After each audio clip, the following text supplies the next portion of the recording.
국민 여러분, 안녕하십니까? 여기는 대한민국 대표 정치 전문 플랫폼 한국정치TV입니다.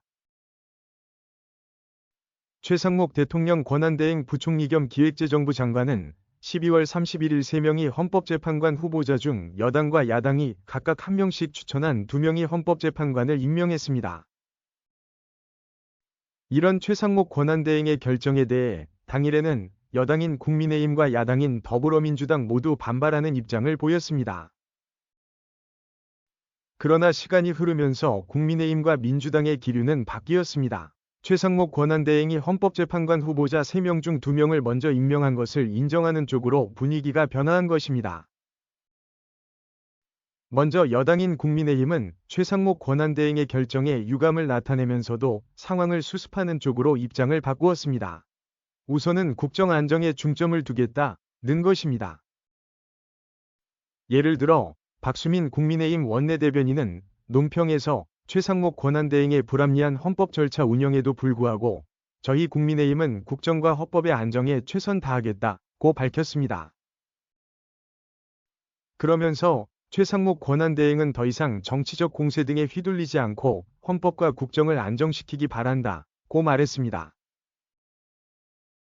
권성동 원내대표는 이날 비공개 비대위 회의를 한 뒤 기자들과 만났습니다. 이 자리에서 기자들이 헌법재판관 임명에 대한 추가 대응 계획이 있느냐고 묻자 권성동 원내대표는 전혀 없다고 대답했습니다. 권영세 비상대책위원장도 이날 비공개 비대위 회의를 마친 뒤 기자들을 만났습니다. 그리고 기자들에게 제가 취임하면서 당이 역점을 두고 추진하는 것이 몇 가지 있는데 첫째가 국정안정이라고 밝혔습니다. 권영세 비대위원장은 최상목 권한대행이 헌법재판관 2명을 임명한 데 반발해 대통령실 고위 참모들이 최 권한대행에게 사표를 제출한 데 대해서도 부정적인 의견을 보였습니다.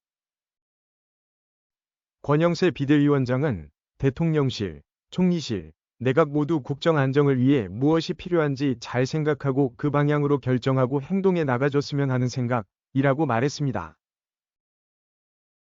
이와 관련해서 국민의힘 지도부의 핵심 관계자는 최상목 권한대행의 결정은 아쉽다는 입장을 밝혔습니다. 그러면서도 당정협의와 여야정 협의체 가동 등을 해나가면 국가 시스템이 어느 정도 정상적으로 운영될 수 있지 않겠나라고 말했습니다. 민주당도 외형적으로는 최상목 권한대행이 헌법재판관 3명 중 2명만 절충 임명한 것을 비판하고 있습니다.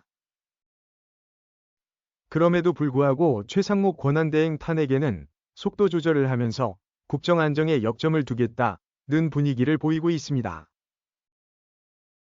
예를 들어 박성준 민주당 원내수석부 대표는 1월 1일 국가 시스템의 완결성이라는 측면에서 반드시 가야 되는 길이라고 주장했습니다.